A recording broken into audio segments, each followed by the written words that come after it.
Good afternoon. Actually, the initial heading which was given there, I've changed it into a smaller focus to make it a case study.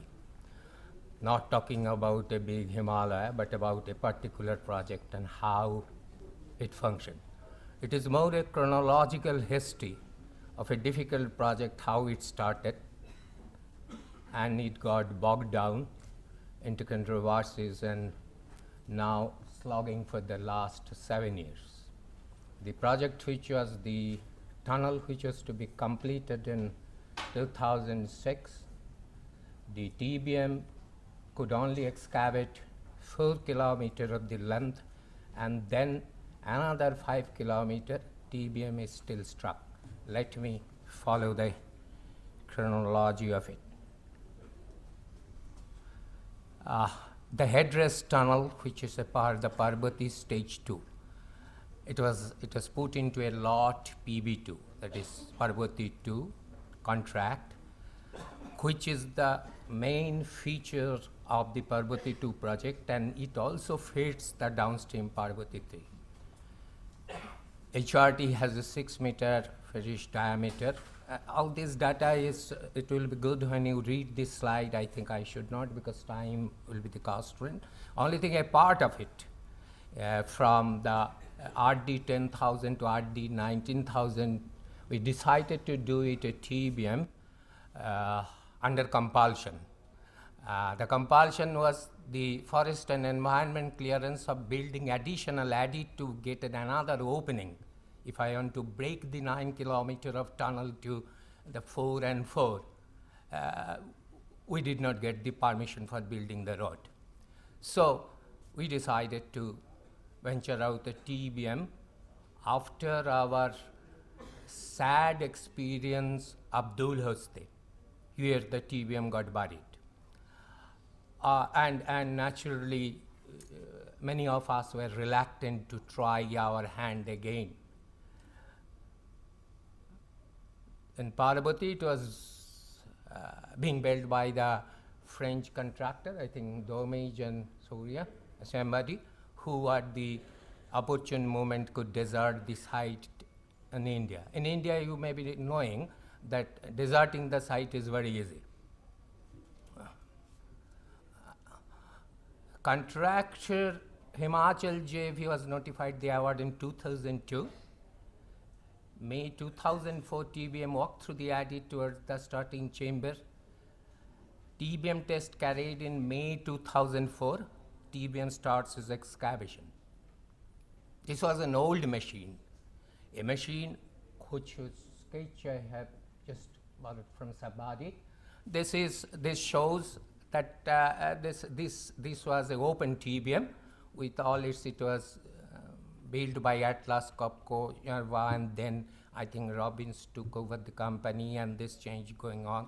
So this was a very hard, capable machine. This machine was built in 1991. Let me again tell you, when we started, NHPC as owner started again back to the TBM, our knowledge to the TBM was very, very elementary. Probably we have learned through our nose after Parbati many things. So this was built by the couple or Hallandas project in Sweden, and it was built about 2002, 1991 to 2011 years after the machine was brought here. Original machine has a excavation, was built for a excavation diameter of 9.1 meter, which during the company, the diameter of the cutter head can be reduced to 6.5, 7.0 meter, and can be increased even up to 11.3, even for 12.4. Now, its scaly, the body of the TBM was accordingly of a big size, so that it can well fit in, and there can remain space available for a 9.1 diameter cutter. Moment the cutter was reduced to a 6.8, the tunnel diameter got reduced, and there came the huge constraint of space. We are not aware of this, because as the cutter diameter reduced, The tunnel diameter naturally is 6.8, whereas this machine body was really suitable for a diameter of 9.1 meter of diameter of a tunnel. Working space is extremely confined as this. During the selection and modification, this TBM was refurbished and modified in USA. NHPC appointed an international consultant to oversee, but it appears that the proper machine was not selected as explained in the next few slides. As soon as more demanding ground engineering works has to be performed, all the support system, everything I put into a cluster of a group ground engineer, the large, relatively large Kelly dimension, that is the body from head, the thrust and other person, are a hindrance term of working space on and the grounded. If there are no adequate provision on the TBM to react with appropriate support measure in immediate reaction to the rock mass and excavation condition, the utilization of TBM dropped drastically.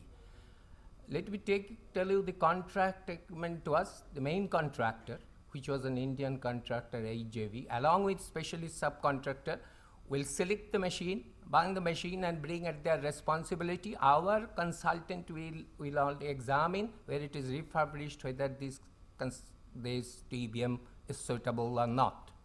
That was only NHPC's involvement into it. This is the machine, which is, you can see it at the portal, which was taken inside. May 2004, TBM started excavation. By end of August 2004, NCC, the Norwegian specialist subcontractor for the job, deserted the site. Second case.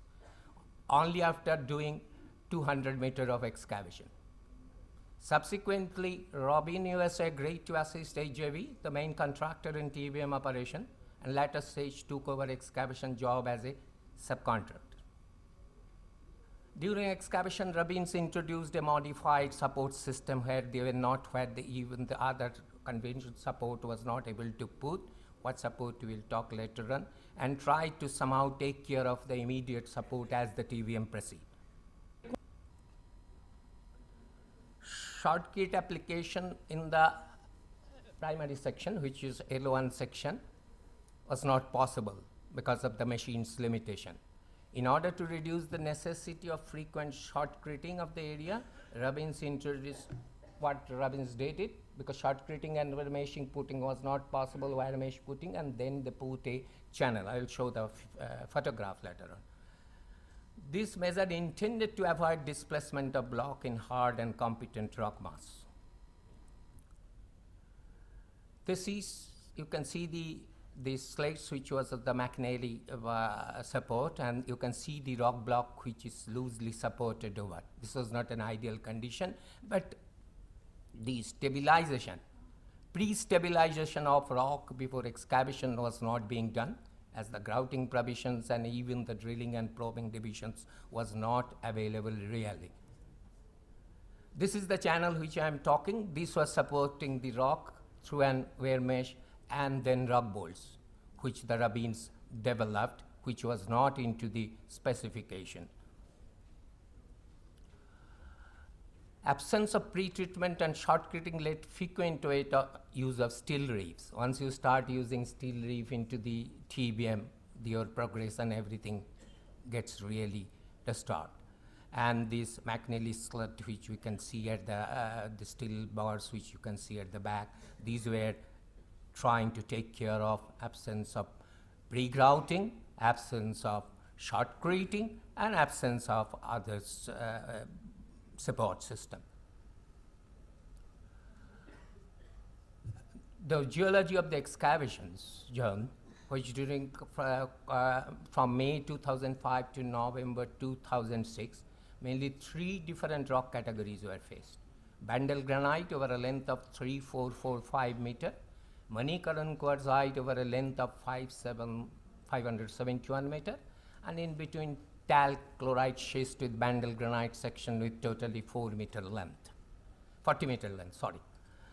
The rock units are striking northwest, southeast, and deep into northeast. The tunnel alignment trending is crossing the rock unit in oblique angle.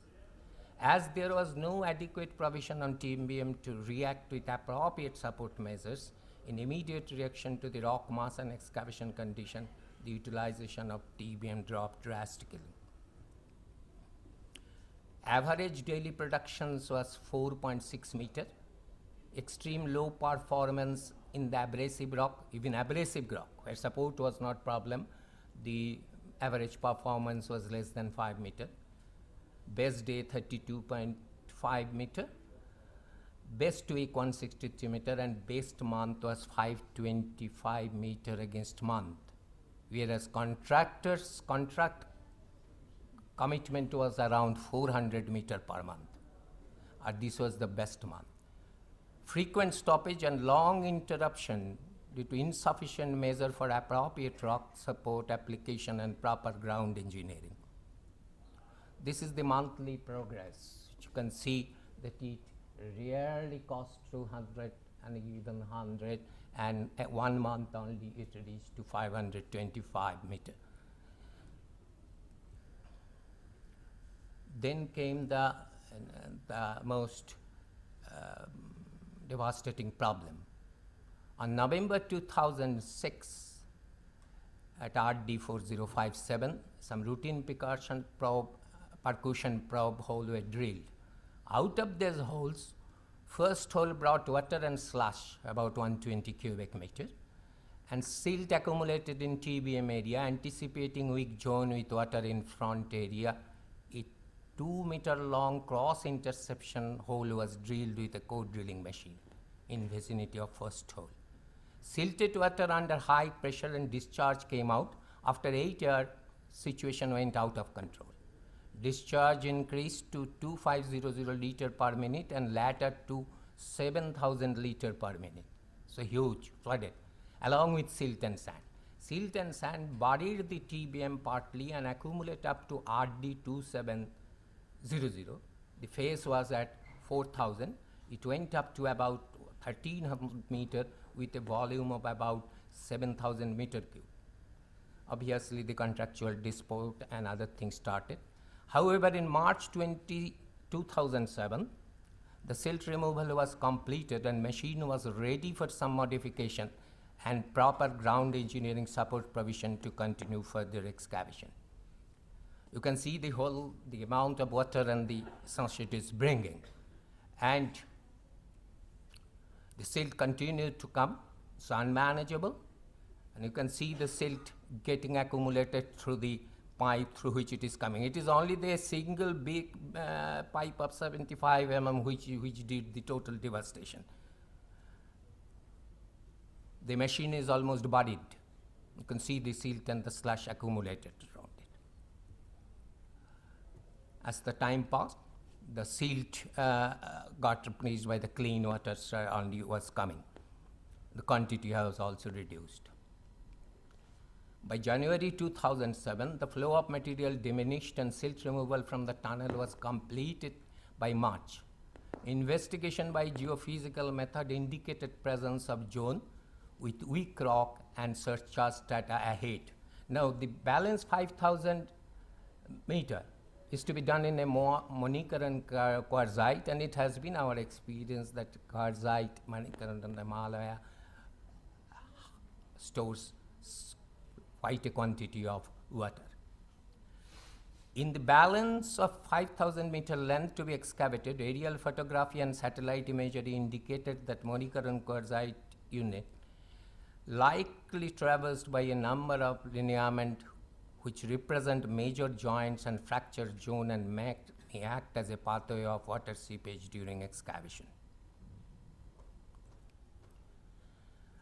An HPC appointed a consultant, again another, which was a construction company, European construction company.